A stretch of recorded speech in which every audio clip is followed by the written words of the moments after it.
नमस्कार, मैं रवीश कुमार। औपचारिक घोषणा का इंतजार है, मगर प्रशांत किशोर चुनाव जीत ही गए हैं।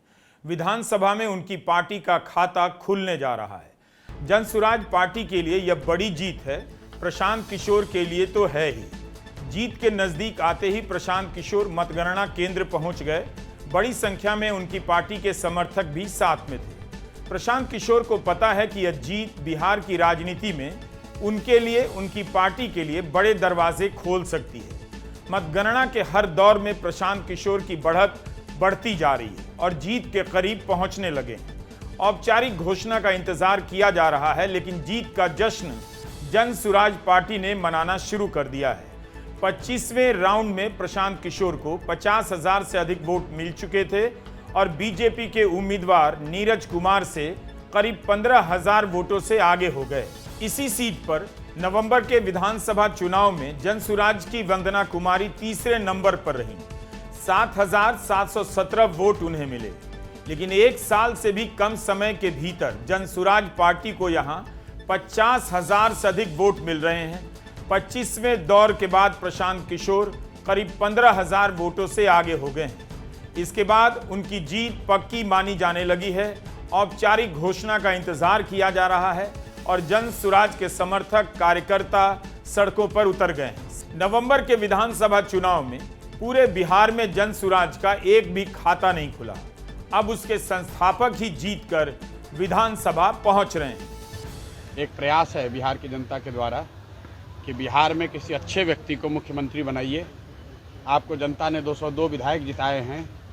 किसी अपराधी, किसी गलत चाल चरित्र चेहरा वाले व्यक्ति को बिहार का नेतृत्व मत दीजिए। अच्छे आदमी को बनाइए ताकि बिहार में भी शिक्षा हो, बिहार में भी बच्चों के लिए रोजगार हो, बिहार के बच्चों को भी बाहर मजदूरी करने न जाना पड़े। ये संदेश बांकीपुर के लोगों ने दिया है। बाकी विधायक जीतना हारना ये तो राजनीति है, चलता रहता है। जिन लोगों ने मत दिया उनका धन्यवाद कर रहे हैं। जिन्होंने मत नहीं दिया है उनको यही कहेंगे कि आपसे आपका विश्वास जीतने के लिए और मेहनत और प्रयास करेंगे। लेकिन महत्वपूर्ण बात यह है कि बिहार को अच्छा नेतृत्व मिलना चाहिए। बांकीपुर में जेनजी ने बीजेपी को हराने में बड़ी भूमिका निभाई है। और भी जगह उपचुनाव हुए हैं, लेकिन पटना के बांकीपुर का चुनाव जेनजी का भी चुनाव कहला सकता है। जेनजी ने बीजेपी के पक्ष में बढ़ चढ़कर वोट नहीं किया, इसलिए बांकीपुर की सीट पर मतदान का प्रतिशत बहुत कम रहा।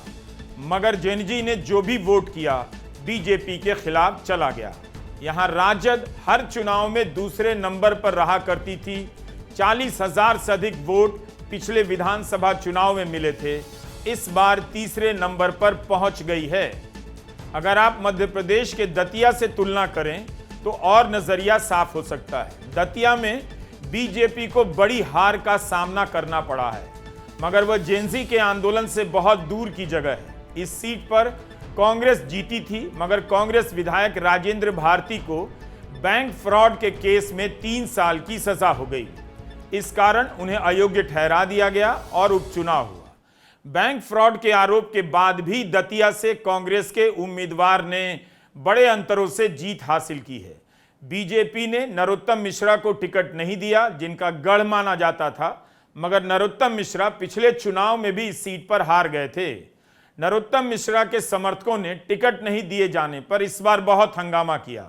दतिया में 71% मतदान हुआ है। पटना के बांकीपुर और गुजरात के मंजलपुर की तुलना में डबल से भी अधिक। गुजरात के मंजलपुर की सीट पर बीजेपी 30,000 से अधिक मतों से आगे है, लेकिन पिछली बार इसी सीट पर बीजेपी 1 लाख से अधिक वोटों से जीत हासिल कर चुकी थी। इन तीनों सीटों में से केवल बांकीपुर है जो जंतर मंतर के बाद जेनजी आंदोलन का बड़ा केंद्र रहा है। 20 जुलाई को दिल्ली के जंतर मंतर पर आए लोगों पर दिल्ली पुलिस ने हिंसा की, बर्बरता की, तो उसके विरोध में पटना भी बदल गया। 22 जुलाई और 25 जुलाई को पटना और बिहार में बहुत बड़ा प्रदर्शन हुआ। जंतर मंतर के बाद पटना ही वो जगह थी जहां की जेनजी इतनी मजबूती से पुलिस का मुकाबला करने लगी। सिवान में AK-47 से गोली चलाने की घटना सामने आई। पटना में जेनजी छात्रों की पिटाई भी बड़े पैमाने पर की गई। लगता है इससे बीजेपी को नुकसान हो गया। पटना का जेनजी बीजेपी से नाराज था, मगर राजद और कांग्रेस को लेकर आशावान नजर नहीं आया। प्रधानमंत्री मोदी ने जेनजी से संवाद करने की कोशिश की, मगर जेनजी समझ गए कि एक तरफ गाली के नाम खुद ही विक्टिम कार्ड खेल रहे हैं। माफ करने के बाद भी गोदी मीडिया और तमाम तरह के संगठन जेनजी को घेर रहे हैं, घर जा रहे हैं, रास्ते में पकड़कर जेनजी को गुंडे पीट रहे हैं। इसलिए बीजेपी को नुकसान हो गया। कांग्रेस को भी समझना होगा कि राहुल गांधी के लगातार जंतर मंतर के साथ खड़े रहने के बाद भी जेनजी ने राजद कांग्रेस समर्थित उम्मीदवार पर भरोसा क्यों नहीं किया। प्रशांत किशोर की जीत से भी बड़ी हार है, बल्कि बहुत बड़ी हार है बीजेपी की हार। जेनजी ने यहां बीजेपी को बता दिया कि उसके पारंपरिक और पारिवारिक और जातिवादी गढ़ में भी नुकसान हो सकता है। बांकीपुर के उपचुनाव में आयोग पर कई सारे आरोप लगे। प्रशांत किशोर ने पुलिस प्रशासन पर बहुत सारे गंभीर आरोप लगाए। जीविका दीदी के जरिए वोटर को प्रभावित करने का भी आरोप लगा। भोज भात का दौर चला, मगर मतदाता बीजेपी के साथ नहीं गया। बीजेपी की हार उस दिन भी नजर आ गई जब बीजेपी के राष्ट्रीय अध्यक्ष की छोड़ी हुई सीट पर मोकामा से विधायक अनंत सिंह को प्रचार के लिए लाया गया। यह हाल हो गया बीजेपी का कि अनंत सिंह के जरिए वह जीतने की कोशिश करने लगी। यही नहीं, किसी गोलघर शाखा की तरफ से बांकीपुर में हिंदू धर्म के नाम पर वोट मांगने के पोस्टर लगाए गए। हमने आपको अपने वीडियो में दिखाया भी। जिस सीट को बीजेपी 1995 से जीत रही थी, उस पर वह हिंदू धर्म के नाम पर, हिंदू असुरक्षा के नाम पर वोट मांगने लगी, जबकि पटना में और बिहार में सरकार उसी की है। सिंदूर के रंग के नाम पर वोट मांगने के पोस्टर लगाए गए। चुनाव आयोग के रहते यह सब पोस्टर कैसे लगा और कई दिनों तक क्यों लगा रहा? ऐसा नहीं था कि प्रशांत किशोर जेनजी के लिए जंतर मंतर चले गए, मगर उन्होंने प्रचार के दौरान जरूर संकेत किया कि कॉकरोच जनता पार्टी के सोनम वांगचुक से उनके संबंध रहे हैं और सीजेपी के नेता प्रचार के लिए आ सकते हैं। मगर अभिजीत दीपके, आशुतोष रांका या सौरभ दास में से किसी ने भी प्रशांत किशोर के लिए प्रचार नहीं किया, मगर उन्होंने प्रेस कॉन्फ्रेंस में यह बात जरूर कही। प्रशांत किशोर ने खुद मैदान में उतरकर इस उपचुनाव को सीरियस बना दिया और चुनावी राजनीति में खुद को सीरियस देखे जाने का दावेदार भी।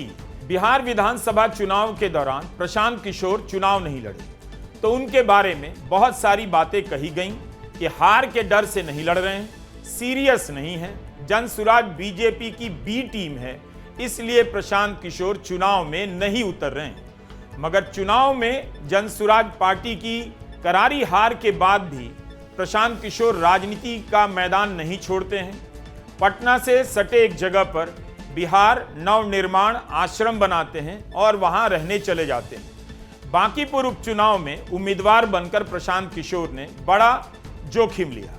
बीजेपी के लिए यह सीट परिवारवाद, जातिवाद का प्रतीक रही है। एक ही जाति के, एक ही परिवार के सदस्य 1995 से जीत रहे हैं। 90 के दशक में जब लालू यादव की आंधी चल रही थी, लालू के विरोधी उनके सामने पूरे बिहार में टिक नहीं पा रहे थे, उस समय भी बीजेपी बांकीपुर से जीत रही थी। नितिन नवीन भी यहां से 4 बार जीते और उनके पहले उनके पिता नवीन किशोर प्रसाद सिन्हा भी 4 बार जीते। बांकीपुर की सीट के बारे में कहा जाता था, यह बीजेपी की सीट है, हमेशा बीजेपी का ही उम्मीदवार जीतेगा। पिता के बाद पुत्र को ही वोट मिलता रहा। बीजेपी को इतना भरोसा हो गया कि किसी को भी इस सीट से उम्मीदवार बना देगी, जीत उसी की हो जाएगी। प्रशांत किशोर ने प्रचार के दौरान ही कह दिया था, इस बार यह धारणा टूट जाएगी और बीजेपी दोबारा ऐसा साहस नहीं कर पाएगी। इतने वोट से भाजपा हारेगी कि जीवन में कभी ये कहने का दुस्साहस नहीं कर पाएंगे कि हम लोग कुत्ता बिल्ली को भी खड़ा करेंगे तो चुनाव जीत जाएगा। कितने वोट से हारेंगे। एक ही परिवार और एक ही जाति के उम्मीदवार के 35 साल से जीतते रहने के कारण इस बार भी कहा जा रहा था कि प्रशांत किशोर को वोट तो ज्यादा आ जाएगा, मगर जीत से दूर रह जाएंगे। शायद यही भरोसा या गफलत बीजेपी को रहा होगा। सोशल मीडिया में ऐसे बहुत से फोटो चल रहे हैं कि बीजेपी ने जीत की तैयारी कर ली थी, लड्डू बन गए थे, मगर बीजेपी जीत से दूर रह गई। प्रशांत किशोर ने इस बार बीजेपी को गलत साबित कर दिया। नितिन नवीन के राष्ट्रीय अध्यक्ष बनने के बाद यह सीट खाली की गई थी। खुद नितिन नवीन ने कई बार यहां प्रचार किया, अपने पुराने व्यक्तिगत संबंधों का हवाला दिया, मगर तब भी बीजेपी यह सीट हार गई। जनसुराज की यह जीत मुस्लिम वोट के शिफ्ट होने के बगैर नहीं हो सकती थी। बांकीपुर के मुस्लिम मतदाताओं ने राजद का साथ छोड़ दिया और जदयू का साथ भी। जनसुराज के लिए यह बड़ी जीत है। उसे पता है कि बांकीपुर की जीत के सहारे वह बिहार में भी अपनी दावेदारी दिखा सकती है। यही कारण है कि जनसुराज के समर्थकों में उत्साह है। तो बीजेपी बांकीपुर की सीट तब हार गई जब पहली बार सम्राट चौधरी बीजेपी के मुख्यमंत्री बने। बीजेपी की सरकार पहली बार उसके नेतृत्व में बनती है और बीजेपी अपनी पारंपरिक सीट हार जाती है। यही राजनीति का कमाल है। गोदी मीडिया थ्योरी चलाएगा कि बीजेपी के भीतर गुटबाजी हो गई थी। सम्राट चौधरी के मुख्यमंत्री बनाए जाने पर बीजेपी के पुराने कार्यकर्ता समर्थक बिदक गए थे, मगर चुनाव से पहले या सम्राट चौधरी के मुख्यमंत्री बनाए जाने के समय गोदी मीडिया ऐसी स्टोरी चलाने की या बहस करने की हिम्मत नहीं कर सका होगा। मूल बात है, जनता ने ही बीजेपी को बांकीपुर से रिजेक्ट किया।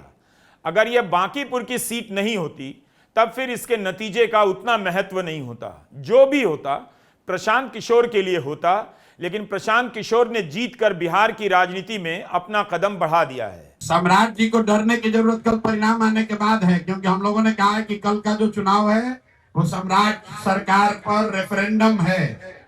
और जिस तरीके से पूरी सम्राट सरकार, उनके विधायक, मंत्री, सांसद, अफसर, पुलिस सब लगे हुए थे। अगर कल भाजपा हारी तो सम्राट चौधरी को उसकी नैतिक जिम्मेवारी लेनी चाहिए, इस्तीफा देना चाहिए। अगर नहीं लेंगे तो भाजपा वाले खुद ही उनको हटाएंगे, हमको उसकी चिंता करने की जरूरत नहीं है। प्रशांत किशोर ने विधानसभा चुनाव के समय सम्राट चौधरी के आपराधिक रिकॉर्ड और शिक्षा के रिकॉर्ड को लेकर कई सारे गंभीर आरोप लगाए थे। क्या प्रशांत विधानसभा में भी सम्राट चौधरी पर आरोप लगाएंगे? अब उनका राजनीतिक इम्तिहान गंभीरता से शुरू होता है। सम्राट चौधरी के लिए भी प्रशांत किशोर की जीत अच्छी खबर नहीं हो सकती। अगर प्रशांत किशोर ने सही से राजनीति की तो वे जल्दी ही सम्राट चौधरी को बीजेपी के लिए बोझ बना देंगे। 7 लोगों की हत्या के अभियुक्त राकेश कुमार उर्फ सम्राट कुमार मौर्य उर्फ Samrat Chaudhary Tarapur case number 44/1995, note कर लीजिए। 44/1995 में 7 लोगों की हत्या हुई, उसमें ये अभियुक्त हुए। बिहार विद्यालय परीक्षा समिति ने कहा कि मैट्रिक का परीक्षा फेल कर गए हैं। इन्होंने खुद स्वीकार किया 2010 में कि 7वीं क्लास ये पास हैं। तो फिर ये मैट्रिक का परीक्षा कब पास किए हैं, यही सीधा सवाल है। ये बहुत बड़ा लंबा फेंकते हैं, कभी मुरेठा बांध कर, कभी मुरेठा खोल के। ये आदमी इतना फर्जी है, ये मैट्रिक का परीक्षा पास ही नहीं किया। बांकीपुर की सीट की अपनी किस्मत है। लालू यादव के तूफान में यह सीट विपक्ष की सीट होने के कारण बिहार भर में जिज्ञासा और भरोसे का केंद्र बना करती थी। इस बार जब सत्ता का हर तंत्र बीजेपी के हाथ में है, बीजेपी के लिए काम करने का प्रशासन पर 100 आरोप लगते हैं, बांकीपुर ने एक बार फिर से विपक्ष की उम्मीद और विपक्ष का दामन थाम लिया है। इस चुनाव को प्रशांत किशोर ने कितनी मुश्किल से जीता है, आप उनके इस प्रेस कॉन्फ्रेंस से समझ सकते हैं जो उन्होंने चुनाव प्रचार के दौरान की थी। पुलिस के द्वारा जो गलत काम किया गया है उससे जुड़े हुए सभी साक्ष्य हम लोगों ने चुनाव आयोग के समक्ष रखी हैं। मैंने कल कहा था कि उससे जुड़े हुए सभी दस्तावेज, सबूत आज मीडिया के सामने रखेंगे। उस परिप्रेक्ष्य में मैं एक बात बताना चाहता हूं कि जब भी यहाँ वरीय पदाधिकारियों को, चुनाव आयोग को कोई शिकायत भेजी गई, उसमें यहाँ के जो वरीय अधीक्षक हैं, एसएसपी हैं पटना के, उनका तर्क ये रहा है कि ये बाहर के लोग आए हुए हैं और चुनाव में गड़बड़ी कर रहे थे, इसलिए उनको डिटेन किया गया है, अरेस्ट किया गया है। इस संदर्भ में यहाँ के एसएसपी कार्यालय से एक पत्र भी जारी किया गया है और उस पत्र का मजमून ये है, मैं आपको दिखा रहा हूँ। ये पटना एसएसपी कार्यालय से जारी किया गया है, जिसमें ये उन्होंने लिखा है कि चुनाव के दौरान बाहर से आए हुए लोगों ने जो अगर उल्लंघन किया है तो चुनाव में शांतिपूर्ण व्यवस्था बनी रहे, इसके लिए उनको डिटेन किया गया है। ये पटना के एसएसपी का ऑफिस से जारी किया हुआ वक्तव्य है, जो आप सब देख सकते हैं। और आपके माध्यम से एक अंतिम बात बता रहे हैं, जक्कनपुर जैसे थाने के जो इंचार्ज हैं, या बुद्धा कॉलोनी के थाने के इंचार्ज हैं, या इनके यहाँ सिपारा में जो थाने के इंचार्ज हैं, मेरे भाई तुम्हारे एसएसपी तुमको बचा नहीं पाएंगे। अगर गलत काम आपने किया है, रिकॉर्ड हम लोग के पास है, अंतिम दम तक आपसे लड़ा जाएगा, आपकी नौकरी ले लेंगे। ईमानदारी से जो काम आपको संविधान संगत करना है वो काम कीजिए। जन सुराज जीते हारे आप उसको डरा नहीं सकते हैं। जितना कानून यहाँ की पुलिस जानती है उतना थोड़ा बहुत कानून हम लोग भी समझते हैं। क्या भारत के सरकारी अधिकारियों का यही काम रह गया है कि वह एक पार्टी के सामने झुके नजर आएं, मजबूर दिखाई दें?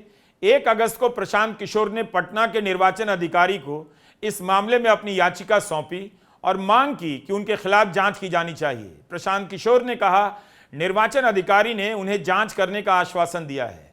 क्या ही जांच होगी आप जानते हैं। अब सब यह कहकर भुला दिया जाएगा कि अगर पक्षपात हुआ होता, चुनाव आयोग निष्पक्ष नहीं होता, तो प्रशांत किशोर कैसे जीत जाते। मतदान के दिन भी प्रशांत किशोर बिहार पुलिस पर आरोप लगाते रहे कि उनकी पार्टी के कम से कम 20 कार्यकर्ताओं को गिरफ्तार किया गया है। 30 जुलाई की रात 1 बजे प्रशांत किशोर अपने समर्थकों की बड़ी भीड़ के साथ जक्कनपुर पुलिस थाने पहुंचे। Station house officer Rituraj Singh के साथ उनकी बहस का वीडियो वायरल हुआ। प्रशांत किशोर का आरोप था कि उनके कार्यकर्ताओं को अवैध तरीके से हिरासत में लिया गया है। पुलिस ने कहा प्रिवेंटिव डिटेंशन में रखा गया है, क्योंकि प्रचार खत्म हो जाने के बाद भी दूसरे जिलों से आकर यहां प्रचार कर रहे थे। इस दावे से उलट जो सच्चाई है वो आप देखिए। टोटल 50 से ज्यादा लोग अरेस्ट किए गए हैं और उसमें से ज्यादातर लोग पटना के लोकल लोग हैं, जिनके घरों में घुसकर पुलिस ने दबिश दिया है। 144 की कोई बात नहीं थी, लोग घर में सो रहे थे, घर में घुसकर पुलिस ने उनको पकड़ा है रात में 2 बजे, दिन के सुबह के 3 बजे। और मैं आपको 3 उदाहरण यहाँ पर कैमरे के सामने दे रहा हूँ। ये 18 से ज्यादा नाम जो स्थानीय लोगों को पुलिस ने चुनाव के दौरान अरेस्ट किया, बिना किसी कारण के अरेस्ट किया और बिना किसी कारण बताए छोड़ दिया। अब पुलिस को ये बताना है, भाई इन 18 लोगों को काहे अरेस्ट किए थे, क्यों छोड़े, ये लोग क्या कानून का उल्लंघन कर रहे थे, और अगर नहीं कर रहे थे तो जिन पुलिस पदाधिकारियों ने इन लोगों को पकड़ा है उन पर क्या कार्रवाई हो रही है, ये पुलिस को बताना होगा। बीजेपी ने इस उपचुनाव को जीतने के लिए अपनी सारी शक्ति लगा दी। प्रशांत किशोर ने भी कोई कमी नहीं छोड़ी। यह सीट बिहार की राजनीति में लंबे समय तक चर्चा के केंद्र में रहेगी। बांकीपुर राजधानी पटना के केंद्र में है। राजधानी होने के कारण यहां ऊपरी तौर पर पुल और फ्लाईओवर वाला विकास आपको दिखेगा, मगर भीतर के इलाकों में मच्छरों का साम्राज्य आपका स्वागत करता मिलेगा। ऐसा लगता है कि मच्छरों ने पटना छोड़कर कहीं और जाने से इनकार कर दिया हो। बांकीपुर के भीतर के इलाकों में बिहार की भयंकर गरीबी और शहरीकरण की बदहाली आपको दिखाई देगी। 2005 से जदयू और बीजेपी की यहां सरकार है, कुछ वर्षों को छोड़ दें तो, और ये दोनों पार्टियां उस राज्य की राजधानी का भीतरी इलाका आपको दिखा नहीं सकती हैं। पटना अब संभावनाओं का शहर नहीं रहा, कभी था भी नहीं। यह पलायन का प्लेटफॉर्म है। इस शहर में एक ढंग का कॉलेज तक नहीं है, जो भी था बस कॉलेज कहलाता है, उसका नाम भारत में कोई नहीं लेता है। नमस्कार, मैं रवीश कुमार।